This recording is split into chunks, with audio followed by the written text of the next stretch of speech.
আজও বিয়ে করি নেই। আমি এই স্কুলটা করেছিলাম, প্রতিজ্ঞা করেছিলাম যে আমার স্কুলের বেতন হবে, তখন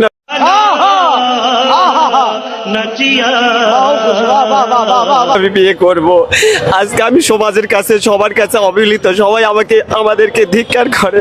তাই শারমিন মুর্শিদকে আমি বলছি, আমাদের যেন অতি দূর আমাদের এই স্কুলটা করে দেয়, এবং আমরা অনেক শিক্ষক এখন रुको जरा सबर करो बोला धक्का मुक्की नहीं कर বিয়ে করি নেই, আমাদের যেন সেই জায়গাতে পৌঁছে নাই।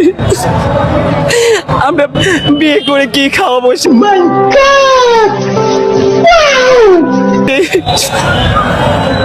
সেই জন্য আমরা এখনো বিয়ে করি নেই। তো শারমিন মুর্শিদের কাছে আমাদের আকুল অনুরোধ, যেন আমাদের অতি দ্রুত এমপিও করে দেন। আমরা যখনই এমপি করে দেবো, আমাদের এই মাঠ থেকে যে আমরা সুন্দর বাচ্চাদের আবার সুশিক্ষায় শিক্ষিত করতে পারি, এই প্রতিশ্রুতি দিয়ে আমি এখানে শেষ করছি।